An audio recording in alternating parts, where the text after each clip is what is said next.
So far, I've taken 3 steps into the Silverline EP. Some might say 4. One was on a repeat occasion with 2 Graves, because the music video came out after the original song release date, I believe in connection to the official EP's release. But concerning individual releases, I've spotlighted the first 3 tracks on this channel being 2 Graves, Nothing Lost, and Body Language. And we're over halfway through, so it only makes sense concerning this is a 5-track EP in total to continue the journey and proceed on the path I've already forged. And it's promised, a while ago, it's what I was going to do with ANBERLIN in the first place. That was my intention. I've said many times, in terms of dominant influences in my life within the rock scene, because I'm a big metalhead by choice, and that's certainly evolved over the years, I think back to foundational influences. And to be fair, there were a combination of groups, but ANBERLIN was one of the more dominant ones. This is back in 2000. How precisely do we remember our kid years? We have to make rough approximates. 2003 to 2006, probably somewhere in that time frame, or whenever Ready Fuels first debuted. I think it's probably carried a little after that. But I think back to when I was young, and the Video Zone show was on the air on the Sky Angel channel. Some of you might remember that, maybe others of you don't. It was a 90s to 2010s Christian music reel show. And they had everything, music videos, live performances, artist spotlights from a multitude of genres and a wide pool of artists in the Christian scene. That's where ANBERLIN popped up for me. I remember back to when I first heard Ready Fuels, and ever since then it was a repeat listen, very often when I was a kid. And in the years since, I've expanded my understanding of their library quite a bit. Not fully, I still have a couple albums of theirs to peruse, but they've been a long time listen in my life. I've carried them on my playlist for many, many years. But I was under the impression they broke up, or they took a hiatus. I forget exactly what it was, because I know they announced it, at least at some point. But, Stephen Christian is still making music, their frontman, so of course I heard some of his vocal work from time to time, and he really is a gifted artist. But I was under the impression ANBERLIN, was off the radar in terms of new music releases, and we just had to rely on the past. So when I find out a few months after 2 Graves debuts, it was a bit of a surprise. Same with the EP. Both were arrivals that I did not expect, but I was pleasantly elated when I first heard word of it. That I'm like, how could I not recognize ANBERLIN? In terms of music coverage on this channel, as I've said many times, it's been a long-time ambition to bring music in a focus in conjunction to other artistic forms of expression. And what I've covered here since I first launched the channel, 6-7 years ago or whatever it was, I forget. And I cover, as I said, a wide pool of art. Music for me, though, dominant first love in my life. And ANBERLIN, one of the foundational groups I've carried with me for a long time. So it just made sense in terms of familiar faces, not only bringing on plenty of new artists and first exposures, but artists I'm familiar with in terms of new debuts. ANBERLIN has been a treasure to carry. I'm very happy to be able to showcase their work on this channel, especially for perhaps those of you who've not been treated to their talents yet. Silverline, I think, speaks very well to their work, and I would highly recommend their past library as well if you've not considered them as first listens as well, but maybe you're in the position of artist shopping. It is my intention, if I can make this a dominant presence here on the channel, to forge paths for you in case you're trying to find new artists but you don't necessarily know where to look. You're trying to venture out there and find groups that perhaps appear in connection to you on a randomized basis. I hope that ANBERLIN will be a top favorite in perhaps days maybe or years to come, however long you spend in introduction with them. I really think you're going to come to like them if you are maybe a Christian music fan or a Christian rock fan, or you're just a rock fan generally. They've got plenty of wide appeal. So let's finish proceeding through Silverline tonight. Again, I have 2 tracks coming, and they're each showcased separately, and this video will spotlight Asking. This is the 4th track, I believe, off of the EP. I'm going in order. And I've already looked up, I should have done this in retrospect, I think back to Nothing Lost and Body Language and perhaps 2 Graves, though I think 2 Graves to some extent was a bit easier to extract. I didn't necessarily look at the interpretation of the artists going in terms of the lyrical writing. And some of you you understand, if you've seen my coverage before, I like to dive deep when it comes to musical releases in terms of themes and expressions on behalf of the artist heart, if you can understand it, and if that's provided, of course, or maybe if you can just glean that from your own interpretation with the lyrics. And music as well, it carries a subjective interpretation, so perhaps there's multiple, ways to take a song in connection to your life and how you analyze it. But I have found at least one interpretation, I believe, on both counts. Well, actually,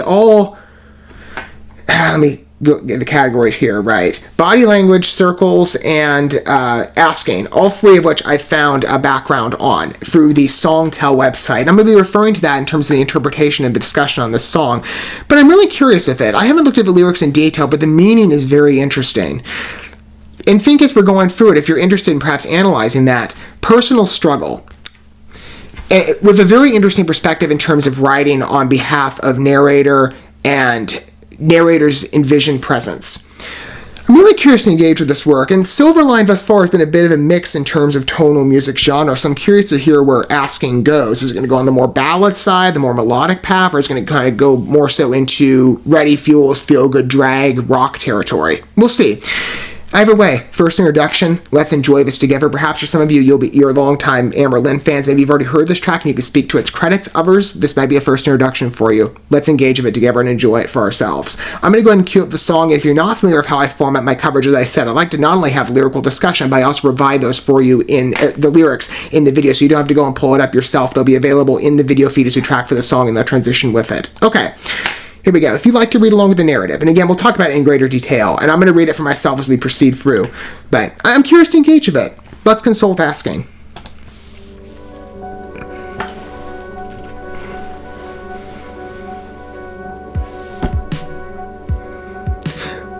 There's much more an electronic presence from what I'm familiarized with in terms of ANBERLIN's library on this particular EP. It's much more dominant.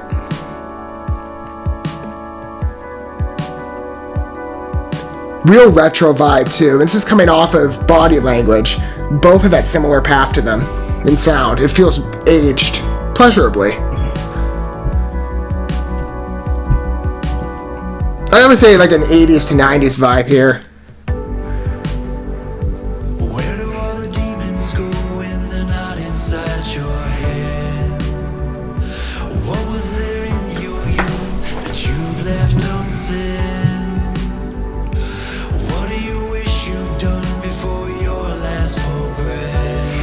Oh, I like the blend of the voices there. Steven's voice, I love the softness of it. It's very elegant.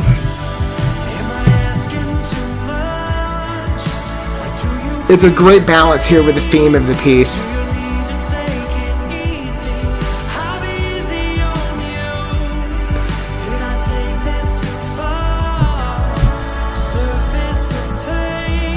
Ah, this is mixed beautifully.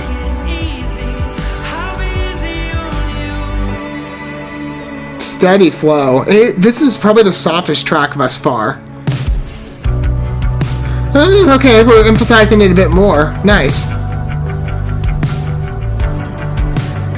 Hey, this is very electronic, at least in the background, the synth noises. I appreciate it. It feels fresh to me.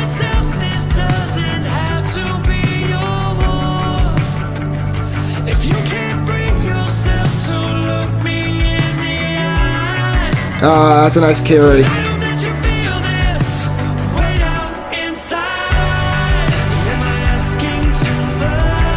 Great lead-in, especially in the second verse. Nice intensity enhancement here on the second chorus, too. There is a nice build on this track.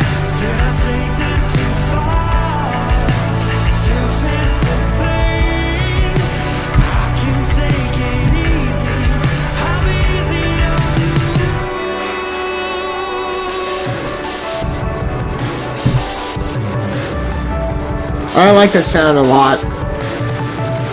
You know, I am more of like an aggressive metal, rough edge type guy, but you know, I keep an open door on everything. Or try. That's good writing right there on that one.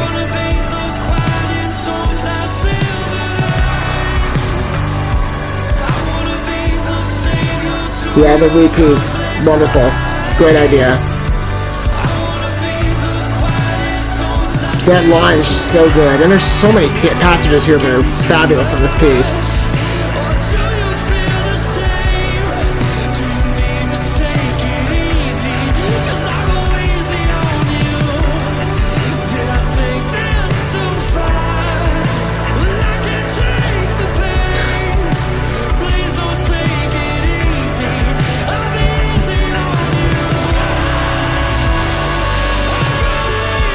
Did he insert like a background yell on that? That was really interesting. Or maybe there's a subtler riff. I don't know, sometimes you hear... It can kind of float around. I mean, you got the higher vocalization here, which is trademark Steven, but it sounds like a yell to me. Also kind of on the verge of a growl scream in the background. It's really interesting, especially for a song this soft.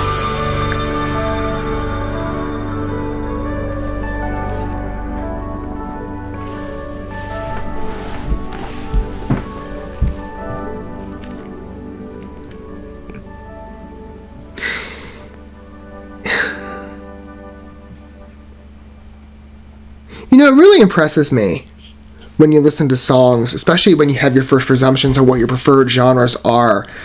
You engage with a piece that you're like, okay, I'm open to it, but perhaps, again, I generally prefer a rougher edge. And yet it's the softer I oftentimes find deserves a higher degree of embracing. Not to suggest, again, like I said, I've loved consulting the first three pieces, Two Graves, Nothing Lost in Body Language. I'm sure this will apply to Circles as well. But I really like the throwback vibe here. And it's not just the experience of listening to ANBERLIN. Like I've said many times, it's nostalgic. Because it really does flow back into my childhood desires. In terms of my music group foundations, ANBERLIN is one of the first. But this piece for me digs back into like 70s to 90s, somewhere in there in terms of the synth style. It's something I've seen some other artists mimic very recently in the last couple of years. Let's say Demon Hunters, The Brink. I also covered that one on the channel. Both of these tracks, in fact, I've recognized previously, as well as Starset, Alchemy. Some of you know how much I love Starset. Alchemy is one of my favorite tracks off of the latest album, Horizons. The heavy use of synths really is attractive to me, especially on a softer balance. Well, I think actually, let me specify, because Starset is a little bit heavier and much more frenetic pacing than this, or The Brink. Both of those pieces carry much more of a ballad energy, and I would say this is definitely the more slower pace of the three. But it's a nice reduction that I find, again, like I said, quite envious as a first-time listen, and perhaps as a position favorite on this EP, even though, again, I haven't consulted Circles, and I'll keep an open door on that to judge, what my favorites are, perhaps. Although I'm not usually one to provide official ratings, because my tastes always float around, and I feel like I'm not doing, justice to another track if my tastes change. I'm like, no, this is my favorite track now. So I'm not usually a guy to generally rank things, even though my impression is to say that I find this the most attractive in unexpected characterization. Because Body Language and Nothing Lost also went on a softer edge, too. And, ANBERLIN has, again, played around in sound quite a bit. Many rock groups do. I mean, they have a variety of tone they establish on their pieces. Some tracks perhaps go the range of Ready Fuels. Others go Unstable, Unwinding Cable Car. That's kind of, again, previous works of theirs. That's sort of a dynamic that they float around with their music. Again, like I said, good mixture.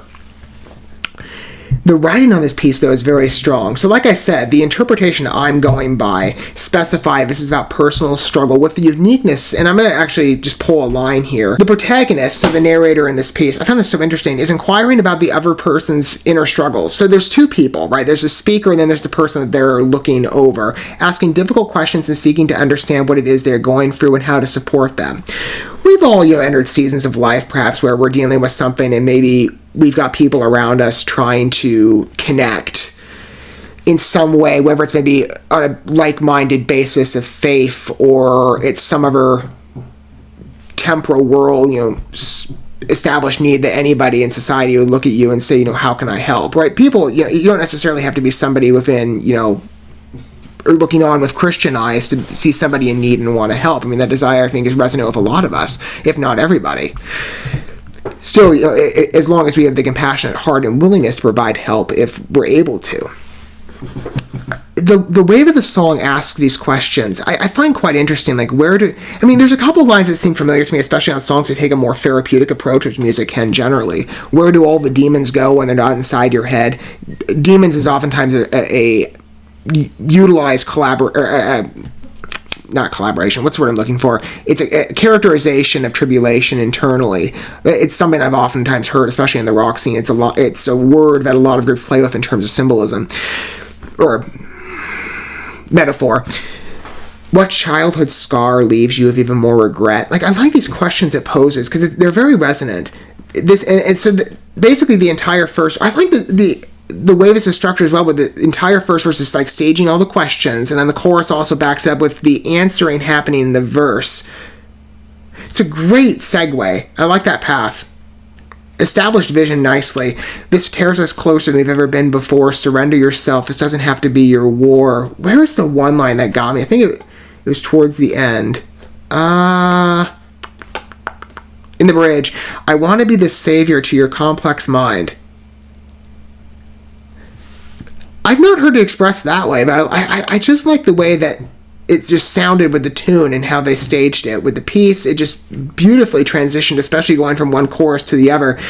But the writing on that, I don't know, I don't oftentimes hear complex mind thrown around in terms of a word choice. Maybe it's just something simple I'm extracting, but I don't know, there's some variety here again in the presence in terms of other groups I find a connection to, but I'm like, this piece again feels so attractive to me in its unique language and beautiful materialization of the vision. I think it's quite accurate to at least this one interpretation I'm reading. And perhaps, you're getting a different vibe out of the song. Again, like I said, music can be very personalized depending on how we extract different visions or what the artist want to communicate and what we see it in ourselves.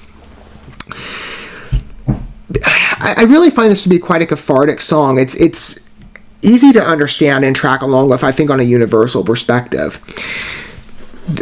Again, I'm going to pull a line here, too, because, again, that interpretation, I think, stated it better than I could. The bridge paints a compassionate image of the protagonist trying to be a savior and a source of stability in the other person's life. Those of us with a savior complex, especially in perhaps people darker seasons, even if maybe we don't necessarily wish to, but maybe it's an adapted instinct that we can't turn off. I get it. Savior complexes can be, a thing. I deal with that myself. And maybe, again, like I said, it's built a particular adaptation. I don't necessarily know. I mean, people might have different reasons for why such a trait would be adopted. For me, I do have more, as I've said in the past, I find myself expressing more empathic tendencies on occasion in various different contexts in life. And it might be just a sensitivity I have to people. It might be on my past where I've spoken before. I come from a baseline of emotional and psychological abuse, and oftentimes I've heard at least cited that empathic tendencies can be an adopted trait. And I've found personally, and maybe in part it plays because of my connection with my Christian faith, I have that desire to help people in need, even if perhaps, again, or it just, not even, it's I think that's more specified than what the song is speaking to. Bridge paints compassionate image. The savior complex. I think just maybe by default. Like an intuition and a sensitivity that somebody is experiencing something and you can sense it. Whether it is vocalized on part of the person that you're onlooking or not. There's just that presentation with somebody else's life that you see something about them, whether it be maybe you can hear it in the tonality of their voice or maybe read it in their body language, no pun intended, at least with connection to ANBERLIN songs, or something that savior complex materializes as an instinct that you should be helping somebody and you really want to perhaps, but you don't necessarily understand what the person's going through. So you're asking questions. I think this is a wonderful personalization of that idea in terms of how at least I'm extracting it from what I'm reading. And again, like I said, with the lyrical construction, the piece is great. I mean, again, I love the aged feel to it. It does feel like it's a bit of a nostalgic retro ride back to earlier periods of music with a ballad focus that ANBERLIN, I think, does quite well, blended with Stephen Christian's incredible vocal set. Again, like I've said, I can't speak of the guy's talents highly enough. He's incredibly engaging. But to stage the first verse again with all those asking questions, sort of like the protagonist trying to get the baseline for the person that they're viewing, whoever it might be, a family member, friend, whatever. And then to segue that from the chorus and like, am I asking too much? Maybe like, am I outpacing what you want to say to me? Did I take this too far? I'll be easy on you. It's just, I like this. But then again, to follow that up in the second verse with the answer, and again, it's not something I noticed until I really looked deeper into that, but I love the structure here. And some songs, again, like I said, they're quite varied in how one interprets it, but even the structure, sometimes you see a specificity in how a message is communicated that oftentimes is not necessarily mimicked in other songs, but there are certain writing conventions an artist utilizes that are very intentional. Let's say, for example, by comparison, I guess to make an analogy here, different topics, but this song, like I said, is a question-answer transition with the verse structures, I think as well, perhaps to methodical structure or pieces like, I'm going out of the American scene here for a second. Some of you know how much I love the European side of the music world, especially in the metal territory. Snow White Blood, their song You Belong to Me, that song was about basically a toxic romantic relationship.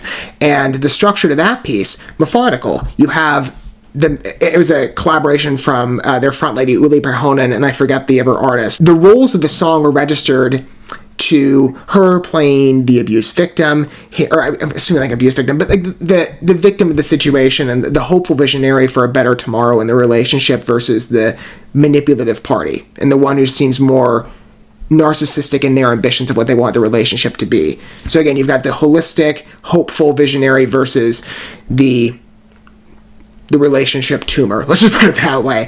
And again, each person has a very specified role. And you get to the chorus section, I'm telling you, you've never heard the song, it's so good. I might actually spotlight it in a video, maybe on a different channel in the future. I don't know. I'm considering it. It's one of those pieces that definitely deserves higher recognition, because I know Snow White Blood's maybe not as well known as they should be, especially in the American landscape. Probably in Germany, I'm sure. They're evolving. But the song is just, I think it deserves, again, this deeper investigation, because it is just such a mesmeric piece, at least on the structuring when I analyze it. The chorus, if you read into it, and it's such a incredible narration style, because you have, again, like I said, each person taking on an individualized role, but the song blends the two. Just read it for yourself. I mean, I can't explain it with doing it full justice. But again, like I said, each role is specified, but it's woven into each other organically to create this vision of the dynamics of the relationship where it keeps each individualized but meshes it perfectly in the tone of the song. So it just carries on as this peaceful, it's a really good song, this wonderful, engrossing listen. Like I said, I know it's a bit of a tangent. Methodical structuring. I've seen it before. I like the path here with, again, the question-answer type transitions. And I think in terms of establishing both roles, well, namely the one role with the protagonist, because it's really hearing, that's what you're hearing in terms of the spirit sensitivity of the song. You're hearing what one sees of another person. I think it materializes the message beautifully, at least, again, like I said, that one interpretation that I read. Maybe you have another. I'd love to hear, so if you so wish to disclose your perspective down below, what your opinion is on the song, and perhaps your interpretation, and whatever angle perhaps you come from, whether you're a longtime ANBERLIN fan or maybe an emerging fan now. I would imagine it's probably the story for maybe a number of you who are approaching this as the first consultation of the group. Again, I can't speak of their music talents highly enough, and in fact, I will be recognizing them at least one more time presently. In the future, who knows, perhaps, of course, in fact, if there's ever an opportunity that comes up. But Circles is coming. But as of the 4 tracks I've consulted thus far, they've all been great. Asking, bit unusual, I'd say, again, and like I said, the presence of the album, that it very much so takes on that softer presence. It's kind of similar, I guess, in that respect to, again, body language, and namely body language. But I find the structure quite intoxicating, and the throwback vibe to this song, familiarized to this album, is captivating for me. And to the temptation, I would say, like I said, I don't normally rank things, but I find myself wanting to put Asking as like a top tier listen for me in terms of favorites on Silverline. It really is a strong piece. And again, like I said, I'm normally one for the more rough edge songs, but I keep an open door, and I find Asking quite charming. Thank you so much for watching this video. Before you bounce, feel free to drop a like and comment, subscribe to this channel with a ding on the bell, and share this video with your friends. And consider checking out the description here. There you'll find links to my other channels, as well as addresses to my other social media accounts and ways you can help support my work if you feel so inclined. May God bless you, and looking forward to when our paths cross again.